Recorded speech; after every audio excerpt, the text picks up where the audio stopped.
Okay, welcome all. My name's Selina Lo. I'm the Executive Director of the Australian Global Health Alliance, and I'm delighted to welcome you here today. I wish to begin by acknowledging the traditional custodians of the land from which I meet you today. This is the land of the Wurundjeri people of the Kulin Nation, and I pay my respects to elders past, present and future. I wish also to acknowledge First Nations people globally, their special connection to planet and health of all species. Finally, I wish to acknowledge each of you here for giving your time in trust to us today. This is the Australian Global Health Alliance's inaugural 2020 webinar series, Global Health Snapshots. We are a member-based alliance collectively strengthening the global health ecosystem here in Australia and in the region. When curating our new series, we unanimously agreed that wellbeing should come first. Our global health community has been at the forefront of pandemic responses and the challenges unveiled and exacerbated during this time. This is the ultimate modern-day global health stress test, and it is unlikely that anyone could truthfully say that they have been unaffected by this moment in time. We want and need to look after ourselves better. Ideally, we want to work and live and parent and flourish in environments that enable a respect of well-being. We want to know what we eat, do, exercise and play is evidence-based also. So today we will share space with 4 incredible individuals at the forefront of individual and societal wellbeing, from clinical research and policy and governance, locally and globally. I will also add that this is possibly the first panel I've chaired where I can honestly say I have worked or well-beinged closely with each of these experts. We are also joined, and I'm delighted to say, for the first time by Jessamy, our snapshot visual artist. And we hope that in your lunch hour, if you're having lunch, we can inform and interest you and offer at the end a summary of guidances to take away. So the way this session will run is we will hear from each panellist and then there will be a Q&A. Please drop your questions anytime, and if you're a student, identify yourself as such and we'll endeavour to prioritise some of your questions. So let me first introduce our wellbeing dream team. Grant Blaschke has been a practicing GP for 25 years. He is the lead clinical advisor for Beyond Blue. Grant, if you could come up to the screen and wave, that'd be great. He is an associate professor at the Nosal Institute and Melbourne Sustainable Society Institute at the University of Melbourne. He's an honorary professor at Luohu Hospital Group in Shenzhen, China, and is a fellow of the Royal Australian College of GPs. Grant's research has 3 themes: general practice, primary care, sustainability, and mental health. He's been a board director of the Australian Conservation Foundation, mentor in the Al Gore Climate Leadership Project, co-founder of Doctors of the Environment Australia, chair of the Environmental Working Group of the World Organisation of Family Doctors, and a member of the Strategic Advisory Group of the Climate Institute. Professor Vivian Lin, so glad you could join us here, Vivian, is the Executive Dean of LKS Faculty of Medicine and Professor of Public Health Practice at University Hong Kong. She's more than 30 years of experience in public health with a variety of leading roles in policy and program development, health service planning, research and teaching, and senior admin in complex organisations. Vivian was the chair of public health at La Trobe before serving in WHO as Director of Health Systems in the Western Pacific Regional Office. She's also worked at senior executive level in health policy in several Australian jurisdictions, including as Executive Officer of the National Public Health Partnership, and consulted widely in UN bodies and bilateral bodies. She developed the first Australian health sector aid strategy for China, the WHO framework for people-centred healthcare for the Western Pacific, and the ASEAN Healthy Lifestyle Strategy. Associate Professor Melody Ding is internationally recognised for her research in physical activity, behavioural epidemiology, and chronic disease prevention research. She led the 2016 and 21 Lancet series on physical activity in health, and has been an enthusiastic advocate for equal access to an active lifestyle. Melody was the recipient of the 2018 New South Wales Young Tall Poppy of the Year, 2019 Australian Museum Eureka Prize for Emerging Leaders in Science, and the 2021 Ministerial Award for Rising Star in Cardiovascular Disease Research. Her work has informed policy in this space around the world. Welcome to you, Melody. Associate Professor Colin Sindel, Adjunct Associate Professor at MSDI, Monash University. Colin's career has spanned close to 30 years in senior leadership and technical roles in health promotion and public health at all levels globally and regionally. Colin was the inaugural Chief Preventative Officer in the Victorian Department of Health and Human Services, where he also served as Director of Prevention and Population Health. In over a decade as a senior advisor for the Commonwealth Health Department of Ageing and Health, he helped develop and negotiate a number of major national preventative health initiatives, including under the Council of Australian Government's Human Capital Agenda. He's been consultant for WHO in NCD's prevention and control, and was a member of the OECD Expert Working Group on the Economics of Prevention. He was a founding member of the International Society for Equity and Health. Colin has most recently been working on a number of projects on the wellbeing of future generations and measurement, which will be a major focus of his role at MSDI. So I wanted to take the time to introduce each of our panellists properly because, as you can see, they really are the dream team to come and speak to us on this topic today. I'd like to start with a first questioning for the panel. You know, well-being is described broadly in our understanding as what is intrinsically valuable relative to someone. What do we feel is good for us? So it really is kind of, you know, like what is ultimately in the self-interest of this person. And I want to go to Grant first to, you know, maybe challenge this broad understanding of well-being and ask you, in your, you know, role as Beyond Blue clinical advisor and GP, what challenges to well-being have you seen both before and during the pandemic? And also, what works? You know, what well-being strategies do you see working at that level? Over to you, Grant. Thanks a lot, Selina. It's great to be on your panel. And of course, there are dry definitions of well-being, which are a little bit like asking someone, what's the definition of a joke? You know, you can describe it, but it doesn't really give you the feel for it, right? So the Oxford Dictionary says a state of being comfortable, healthy, and happy, which doesn't tell us that much, does it? I mean, we've all got a sense of well-being, but very much working at Beyond Blue, the areas that we work very hard on are issues of depression, anxiety, and suicide prevention. But an important point is that we really do distinguish between that really categorical definition of a mental health condition and what we call the mental health continuum. So the mental health continuum is a much more graded way of describing the way that people feel, from flourishing up at one end to struggling up the other end. And that's the reality, even as a GP. You know, people don't come in with a simple category of a mental health problem. Usually it's a much more subjective experience. So I think that having that is important. One other point I'd like to make, Selina, if I might, is thinking about our audience today. An amazing global health community who are self-selected, high quality people, have a great sense of responsibility and commitment to what they do, which is great. But I guess it's worth considering that for them, the work is never done. You know, our target population is everybody, everywhere. So that makes it difficult. And we really want to support our global health practitioners for the long term, because their work is more of a marathon than a sprint. And I hope that we'll be able to talk a little bit about self-care of the sorts of people in our audience today, which I think is really important. Thanks very much, Grant. Yeah, no, absolutely. I think the this period has challenged all health institutions, and particularly the global health community at large. So I'd like to move to ask Melody next. In terms of the, you know, there is a growing evidence base, perhaps not so much worded as, you know, a well-being, but on, you know, multiple areas, diet, exercise, and other factors affecting, you know, our physical and mental well-being. You specifically have authored many papers on physical activity, Melody. Are you able to share, you know, some of the findings that have been promulgated, and also how they've been translated in practice? Also, are there any like obvious gaps in our understanding that we need to look more into? Over to you, Melody.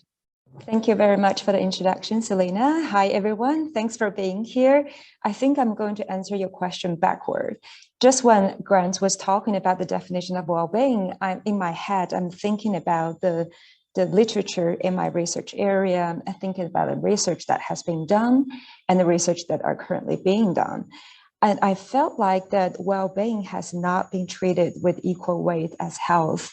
A lot of our work has been focused on preventing morbidity and mortality, which is very important. But moving forward, to really help all of us flourish, well-being has to be a core focus in and of itself. And so that's kind of where I stand in terms of the research gaps. And in terms of my own research, I focus on a range of risk factors that could affect our health and well-being. And these could be behaviors such as diet and physical activity. And a lot of my work has been on physical activity. It could be environmental factors, such as the kind of communities that you live in and whether or not you come from socially, I guess, disadvantaged group, whether it's by sociodemographic characteristics or it's by migration background, language spoken at home, and these. And also the third pillar that I'm currently starting to work on is the social health aspect in terms of our connections with other human beings. So all of these are really important. And I'm one of those generalist researchers who kind of delve a little bit into all of these. But in terms of physical activity, that's because that's a topic that most people are interested in, including you, Selina. I think it's actually, if I were to just say 2 sentences about physical activity, it's a lot easier than you think to achieve the WHO recommendation of 150 minutes a week, because we have a wrong image about physical activity in terms of, sweating through classes and running at 5 a.m. in the morning. So that is great. That is to the high end of the physical activity spectrum. But to meet the minimum requirement, you really just need to start to think about changing certain aspects of our lifestyle, such as, maybe not taking your car to work every day, maybe not taking the lift all the time, and maybe just walk an extra stop on your bus trip to work and get up a stop earlier, because all of these little chunk of physical activity do add up. You don't have to be continuously active in order to get the benefits of physical activity. And you don't even have to be huff and puff and sweating. I mean, vigorous activity is good, but even the moderate levels of walking and stair taking, they all contribute to your health and well-being. So I hope that could be a good take-home message for the audience today. Thanks very much, Melody. Yeah, it's actually good to hear that we don't need to huff and puff, to get our due dose of physical activity, because I certainly don't do that. I just wanted to stay with you for a moment. I mean, in terms of obvious gaps in our understanding, is there an area you think that we should be looking more at as part of the whole wellbeing evidence base? I know we spoke earlier in our briefing about how supported individuals feel, and this feeling of loneliness or isolation that many groups felt during particularly the lockdowns in the last few years. Would you be able to share some of your thoughts? Yeah, definitely. So we just recently published the first systematic review and meta-analysis of the global prevalence of loneliness, because it's something that we hear about all the time, either anecdotally through personal conversation or through news media, especially during the lockdown. And as a public health scientist, I'm really curious about how widespread this problem actually is, and it hasn't been systematically analyzed. And what we found is that loneliness at the problematic level, so this is not transient loneliness that we feel on a Friday night when you're by yourself. This is people feeling chronically lonely. It's actually quite common.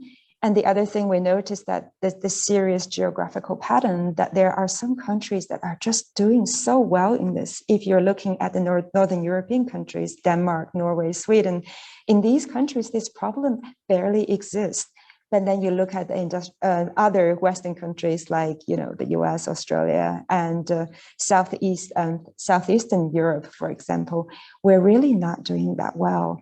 And then I think through these kind of work that I'm starting to embark on, really trying to bring the third pillar of the definition of health based on the WHO definition, that's the physical, mental, and social health, into the picture again, because oftentimes we think that our feelings and our, connection to humans, it's kind of a soft subject that medical and health researchers don't really spend a lot of time on. But, emerging literatures really show that if someone is lonely in a prolonged period chronically, that there's a lot of health consequences.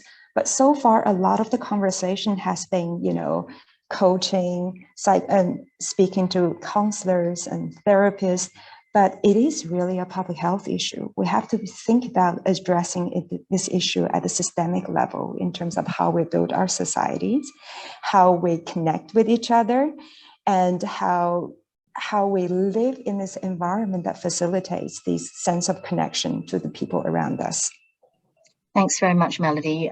Very grateful, we have you looking at this. So that's actually a good introduction to my next question, which is for Colin. Colin, Melody spoke, about physical activity and the environment, of well-being. And we've looked primarily so far in this chat on individual well-being and touched on some of the markers of population well-being. Are there places in the world looking at this as a kind of a societal shift of culture? And are you able to share some of your knowledge on that? For example, what is, the Wellbeing of Future Generations Act in Wales about? We've heard about that sometimes in conversations. Over to Yes.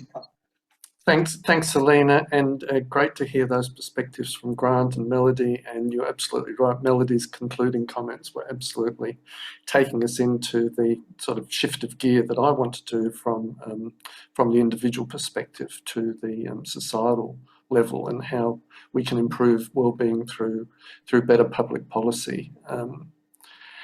I guess the importance and possibilities of what we're seeing as this growing well-being agenda have now been recognised by WHO in terms of the capacity of the well-being agenda at the public policy level to improve the determinants of health and make many of the contributions that we've been looking for many years in public health and health promotion.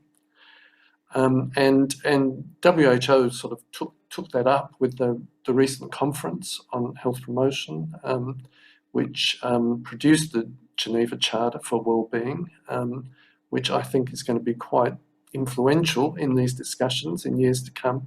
And Vivian's going to talk about that in some detail.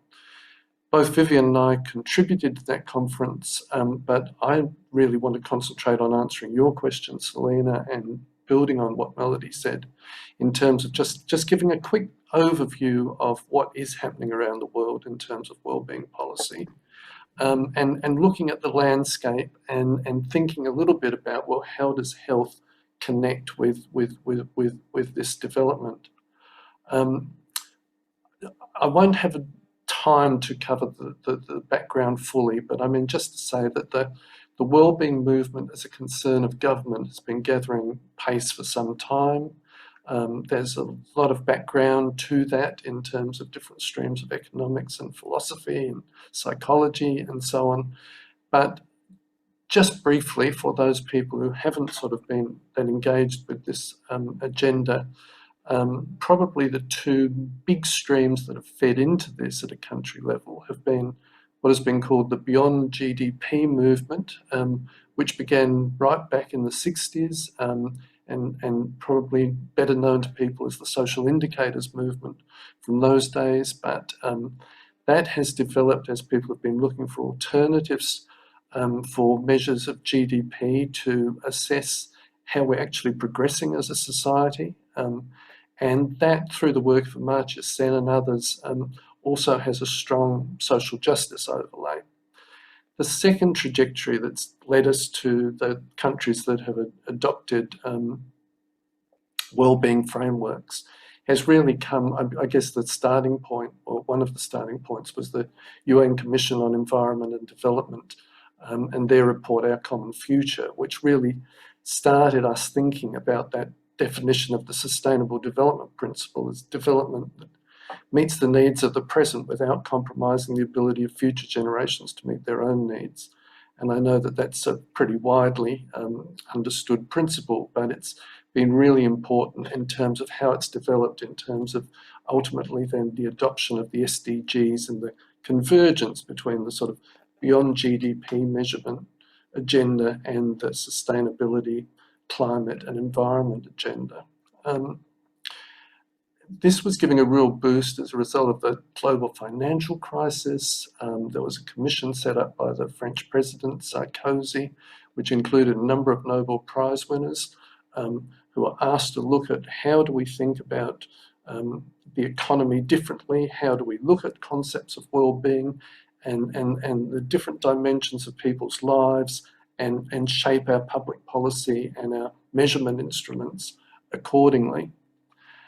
That's been taken up by the OECD. The OECD launched its Better Life initiative back in 2011 with a wellbeing measurement framework, which they sort of introduced to the world.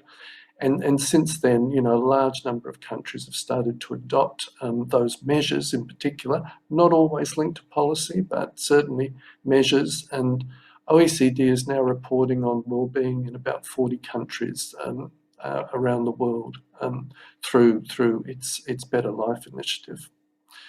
I'll just quickly run through some of the different programs in countries, just a very quick overview if I've got time. Some of them are explicitly refer to wellbeing, and others it's more implicit. For example, Finland has quite a long-standing government program titled Inclusive and Competent Finland, a socially and ecologically sustainable society. Scotland has a national performance framework which states which is to create a more successful country with opportunities for all people in Scotland to flourish through increased well-being. Bolivia and Ecuador have got sort of alternative development paradigms in their Buen Vivir or good living framework.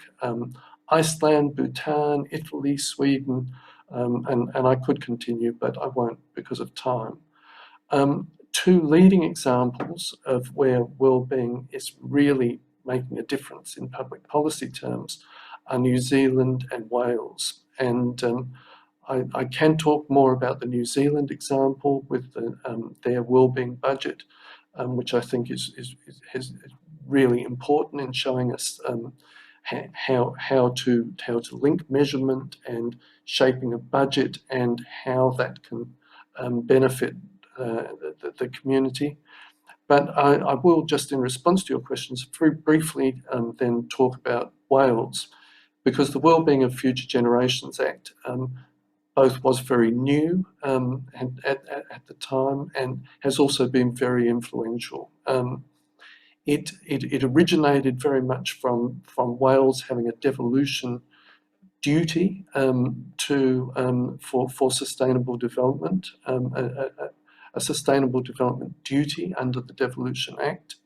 And their bill, their act, was actually going to be called Sustainable Development, but in public consultation, people found that sustainable development was much more linked to, they saw it as being only about the environment and not about people and poverty and well-being and the economy and so on. So they changed the name, and they have set up a number of mechanisms to keep a focus not only on the well-being of the current generation, but obviously, as the name of the bill act implies, for future generations. And both New Zealand and Wales have been really influential in terms of how the future-orientated mechanisms that they are building into their public sectors. Wales has a requirement to publish future trend reports every 5 years, and has created the position of an independent Future Generations Commissioner, whose role is to be a guardian for future generations. This has now been reflected in the UN Director General's report, Our Common Agenda, of last year. This concern to build in responsibilities for future generations in how we do public policy. And obviously climate change, the pandemic, and many other factors are just making that more important than ever. And I can expand on any of those points. Thank you so much, Colin. That's really quite an inspiring summary. I'd like to move to Vivian finally, and leading on from Colin's discussion on the emerging and current policies that do exist in some parts of the world. Vivian, you've really got a vast public health and global health experience, global and regional.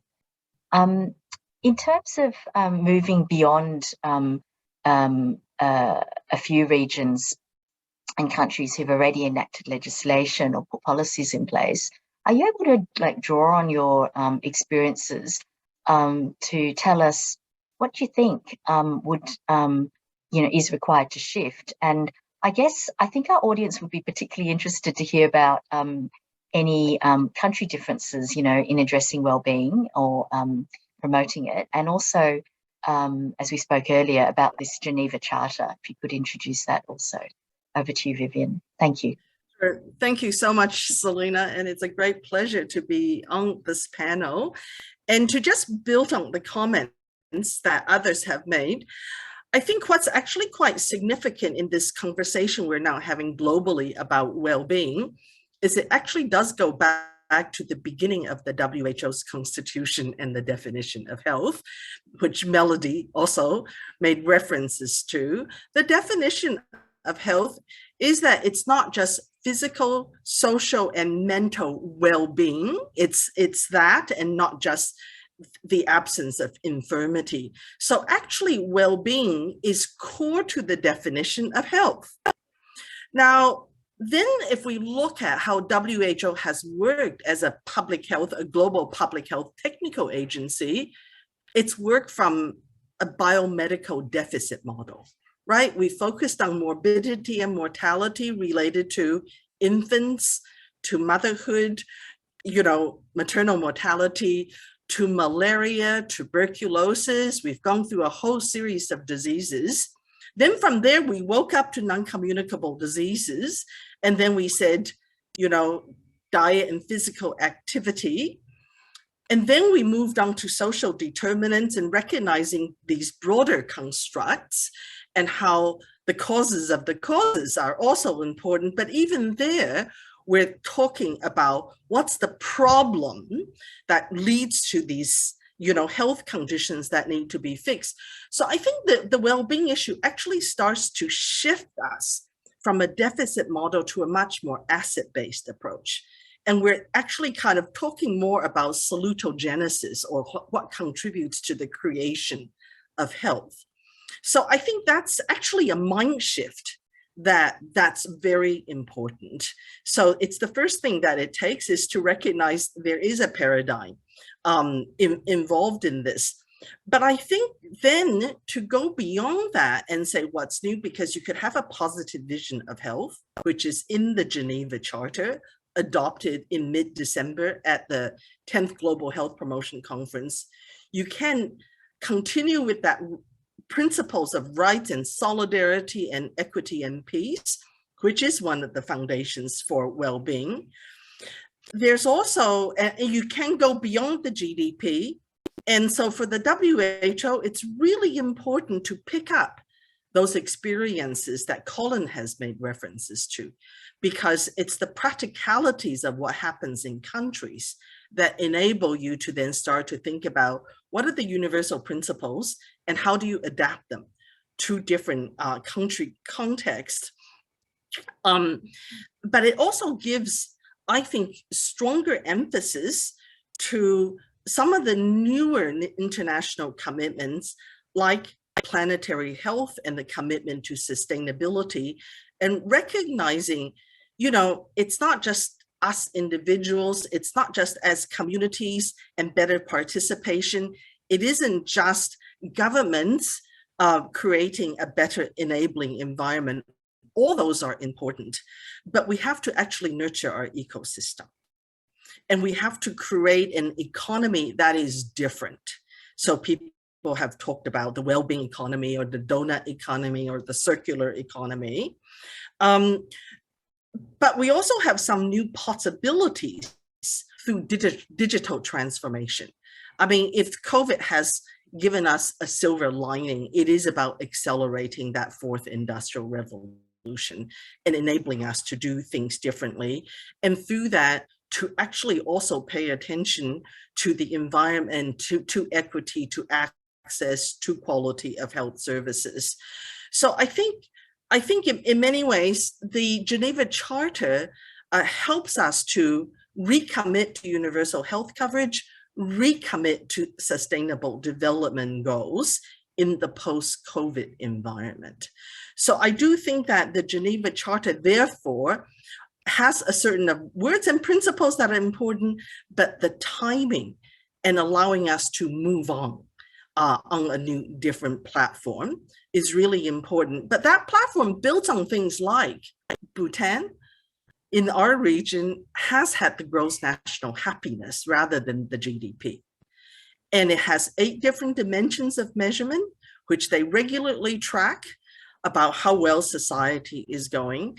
It builds on things like the Social Progress Index, which is now really spreading across many different countries at both national and city levels.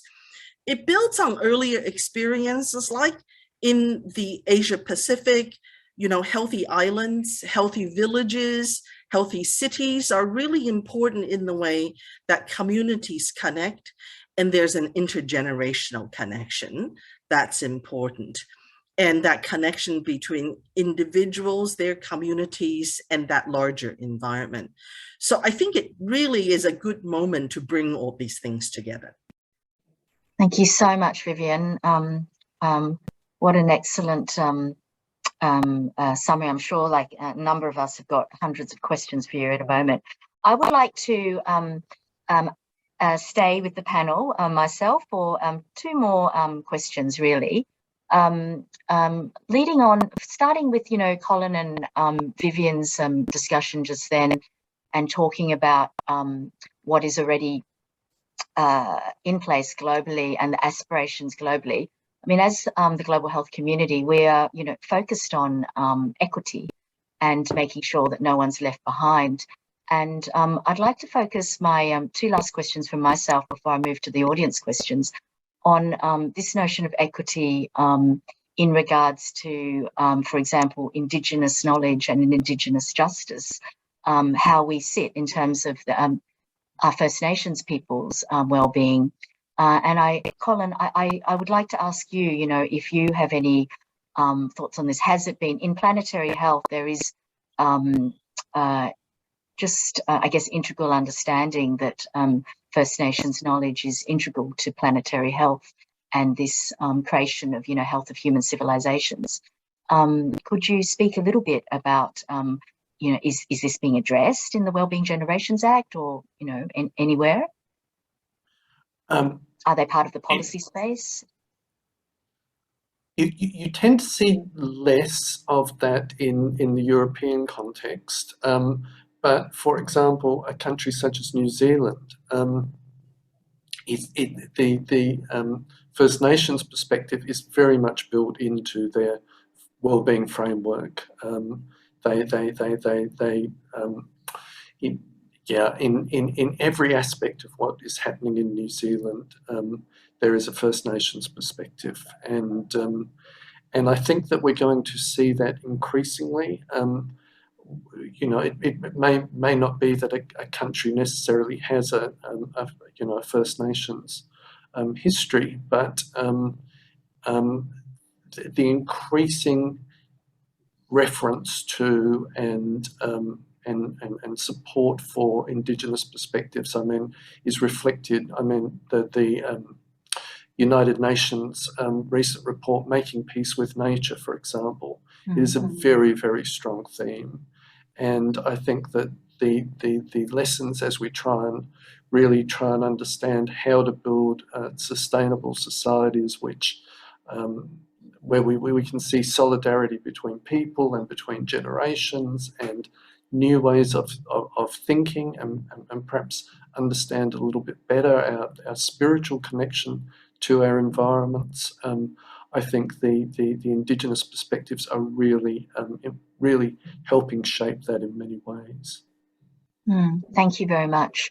And I guess it's on all of us to make sure that when we are in these spaces, to be able to share the platform or hand over, to some of our younger generations, and also First Nations communities and others to be part of that process. So I'm going to start softly to open up the audience questions. Some of you have already given us some fantastic questions, and I don't want to lose time by not asking them on your behalf. So I'm going to look at the list that has already been sent in, but please feel free also to put your new questions into the chat right now, and we'll try to get to them. So there were some questions back. Let's go back a little bit to individual wellbeing and institutional wellbeing. Grant, I'm going to pick on you. There are two questions that are linked. The first is, how should an organisation best facilitate burnout recovery of its staff and encourage re-engagement with the organisation? And also the linked one is, how do we bring about meaningful institutional change in this area? Grant, I know that you've been committed to climate change and health from the birth of time, actually, in your career. And Colin and Vivian mentioned some nature-based solutions, which I know, you have been a heavy proponent of. I wonder if you could answer these questions and a little bit integrate your knowledge on that too, if that's okay. And I can repeat the question if you can't remember. No, very happy to chat to that to Selina, and I'm really enjoying the conversation. I'm learning so much from our colleagues here, really lots of areas that I didn't know about at all, and I'm looking forward to having a copy of Jessamine's amazing little diagram there, which she's furiously taking notes, but so many things that I didn't know about, so that's great. So to your question, I think, and again, think about our audience, global health practitioners mainly, and thinking about where they work in a way as a workplace, which is sort of, for starters, is sometimes difficult because we run, particularly at the moment, we're at home on our laptops or we're in the field, we're out and about, but we are actually part of a workplace of sorts. So thinking, how do we make mentally healthy workplaces with such a diversified group of people? And a couple of things we can do. Leadership's critical. So good leadership is even more important now. And part of that is leaders setting the vision, but also sharing a bit of vulnerability, all right? So they don't need to break down in tears every Zoom meeting, right? But they need to at least be sharing their concerns at the moment. What are we going to do? We can't go to the office. We can't travel. Sharing the load a little bit is really important.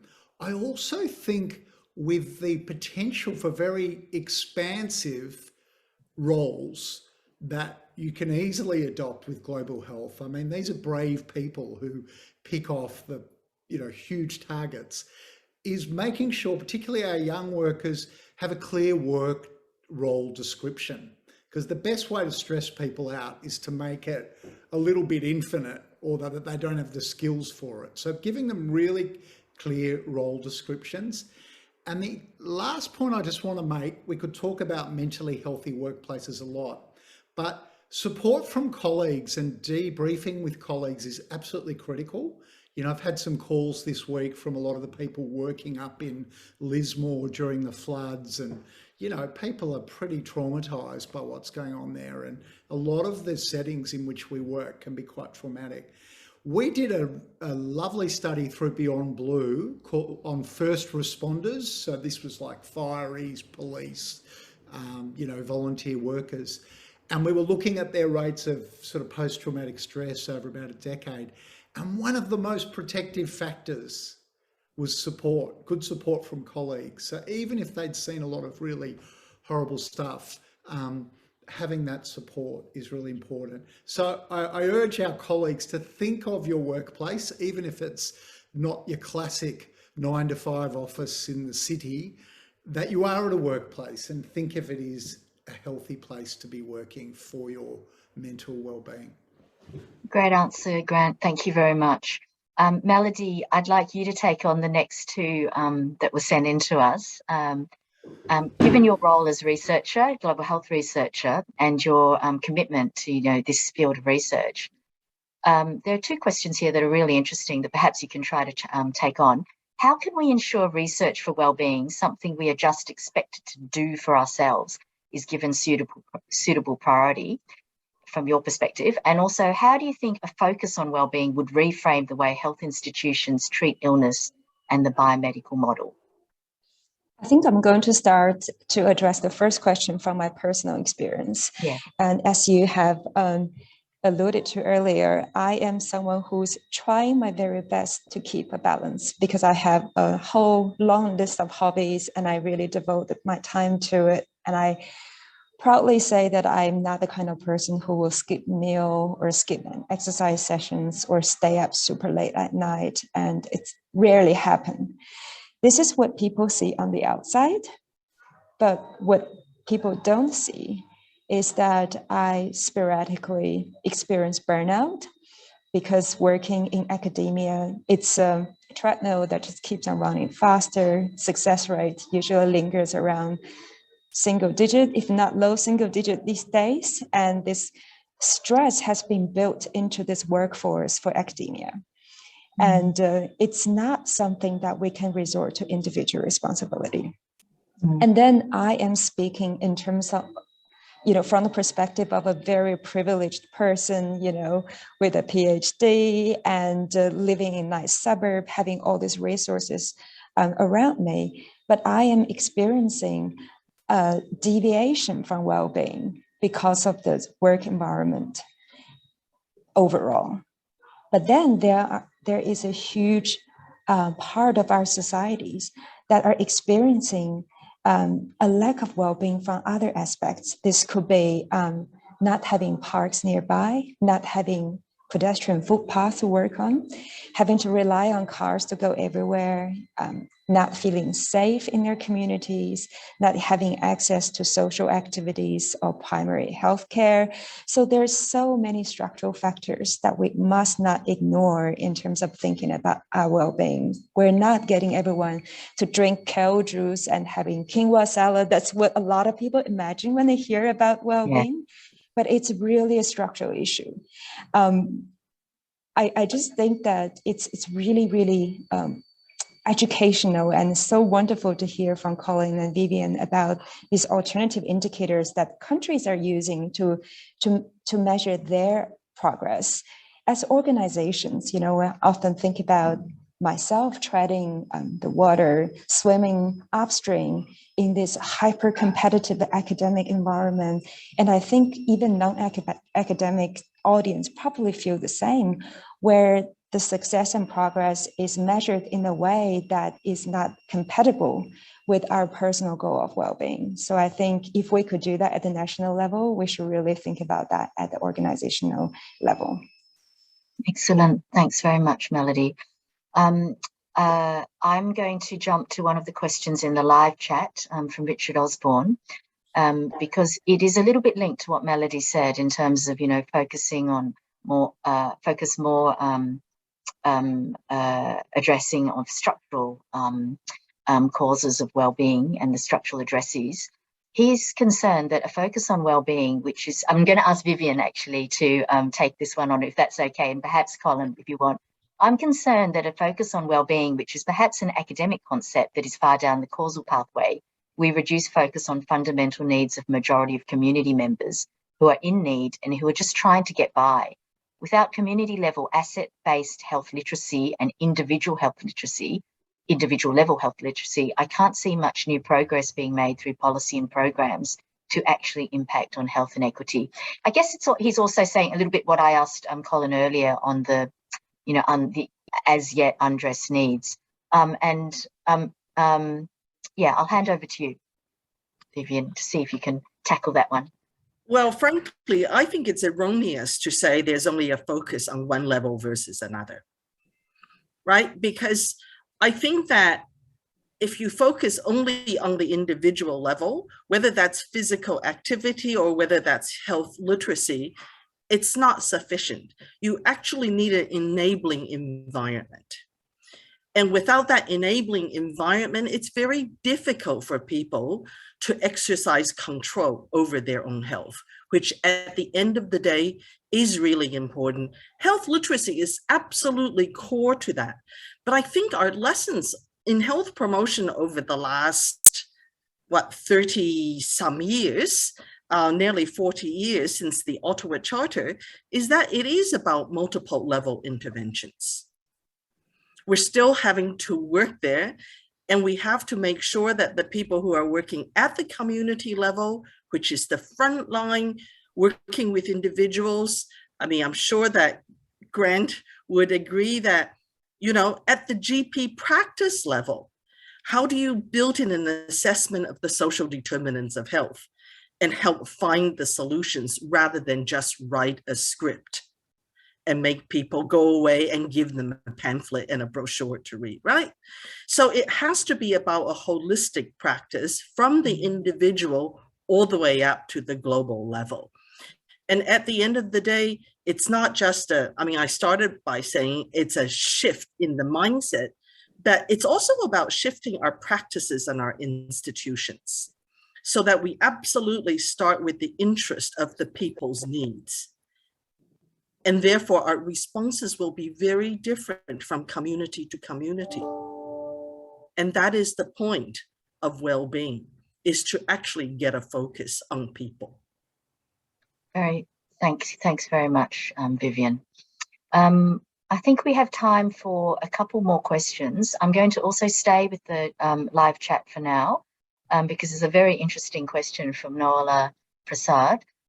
We're gradually moving towards tracking upstream determinants of well-being, such as social determinants of health. But cultural determinants of health are probably a significant modifier of the experience of healthcare and therefore of overall healthcare and well-being. How might we include consideration of cultural determinants of health in working towards well-being of communities? I think this one may be well tackled by any of you, really, from the, that there is one of the aspects we need in society to flourish, is our cultural arts and our appreciation for that. And I know Grant, Melody, Vivian, at least, very active in this area, but also, cultural from another definition. Perhaps because we haven't heard from Colin in this round, I don't know, Colin, if it's something you want to tackle, cultural determinants, or one of the others, you can just jump in. Look, my only comment would be that if cultural determinants are important to a society, then I guess the thinking about well-being frameworks and the way increasingly that they are developed through public participation, consultation, engagement, and the first thing, first of the long-term insights briefings that New Zealand is going to embark on is being shaped, the content of that is being shaped by public consultation. And if governments as part of this agenda are moving to be much more responsive to communities and to hear and listen to communities about what's important, then there would be no reason why cultural determinants could not be built in to the sort of frameworks of what we're measuring and then what we orient policy towards, a multi-level interventions to support that. Yeah, excellent. If anybody else has something to say, raise your hand. Vivian. If I could just perhaps point to the complexity of the word culture, and that it means there are many facets to it. And it's sometimes we live in a society, we have our blinders on, we're completely unaware, in fact, of the culture that we embody and how we approach issues. So when I think about a multicultural society, like Australia, then the first thing is acceptance of difference and diversity is one where we start to recognize the importance of culture. But if we go to a place like Thailand, where compared to Australia, you could say it's culturally much more coherent and homogeneous, then I think the importance of Buddhism and Buddhist spirituality becomes absolutely central to the way that you would approach health. So I think for me, cultural determinants is again something that needs to be absolutely part of our consideration in terms of how we move forward and what the meaning of well-being is and how you operationalize that in different countries and societies. Many thanks, Vivian. I know I said there were only two, but I just want to try to squeeze in the last ones from the audience. There's a great question on Grant. I don't know if you know, but can you give examples of wellbeing approach implementation in schools? I also want to know the answer to this one for my child. Yeah. So perhaps if I can just make a brief comment on that. Also close to my heart personally with my first grandchild recently. I'm watching with great interest. Beyond Blue has an excellent program called BU, which is in the majority of schools in Australia now, so tens of thousands of schools. And it provides free training and support for all the teachers who really are the front line in how they're working with the children. And to some of that earlier point I made at the beginning, moving from a very categorical definition of mental health, you know, are you depressed or aren't you? Are you anxious or aren't you? To a much more continuum-based approach, the mental health continuum. And so all the teachers are also provided with a tool when they're trying to assess the kids, how they're going, called the Beatles observation tool, which just briefly, Beatles is an acronym for behaviors, emotions, thoughts, learning, social relationships. So you can get the sense, it's a much broader sense of how the kids are managing. So that's more at an individual level, but at a broader level, I think that the social and emotional learning that's going on in the schools is absolutely critical for helping the kids develop a sense of well-being. Another point I'd like to make is, I think at this time, straight after this COVID pandemic, where a bunch of kids and adolescents, certainly in Melbourne and in other parts of the country, experienced very long lockdowns and have really been knocked about by this pandemic. So I think that to have an emphasis on their recovery and their resilience in the coming years is really important. Many thanks, Grant. So we need to wrap up, but I just want to thank the audience for sending in some great questions. And I haven't finished with your questions yet, because I'm going to read the last two that were not answered and ask the panelists for my last question to them as we wrap up, to think about integrating any answers that you could from these questions. So the last two are, wow, to move from individual wellbeing to well-doing, how are concepts of wellbeing and welfare related? And the final one is obviously an individual one. I'm a TB and COVID-19 survivor living with one lung. My mental health is affected. How can you support me? You know, it still comes down, to, individual challenges and agency. So my last question as we end is, what is your key message to leaders on wellbeing? If you had one minute with the world leaders, what would you like to put forward? Starting with you, Melody. Or do you need more time? For me, I think I just want to re-emphasize the importance about our environment and the structure, our organizational culture, from the lowest level to the highest level, to rethink on how we define progress and success, and to keep in mind the concept of diversity and the needs of various subgroups of the population. Thanks, Melody. over to you, Colin. Yeah, I think if I had a minute with a world leader, it would be to say, look, the way the world is going, we cannot continue with business as usual. We've got to work out new ways of doing business and doing public policy. And there are tools and there are approaches, and you really should start to embrace these in your government or whatever you're leading, because we sort of know the directions we've got to take in terms of equity and sustainability, etc., etc. But there are many barriers, and it's going to take leadership to move beyond those. Thanks, Colin. Grant? So I'm going to get stuck in the lift with one of these guys, and I'm going to get really close up to him.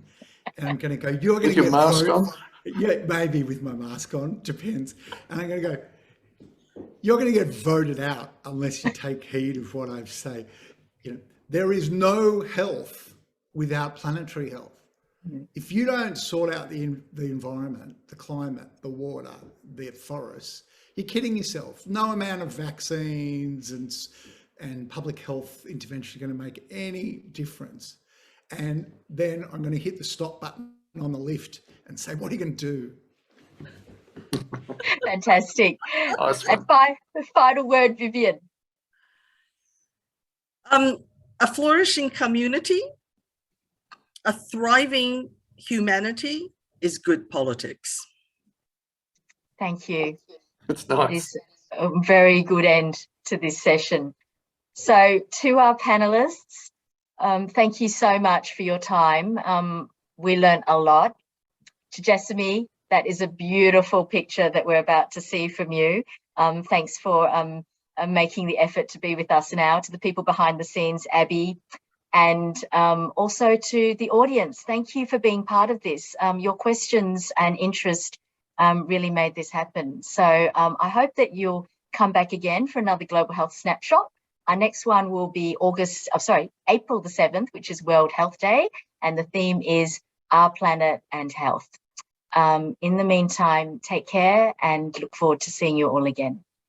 Thank you. Thanks so much, everyone. Thank you, Selina. Thank you. Oh, Bye-bye. lovely to meet you. Bye. Lovely to meet all of you. Bye-bye.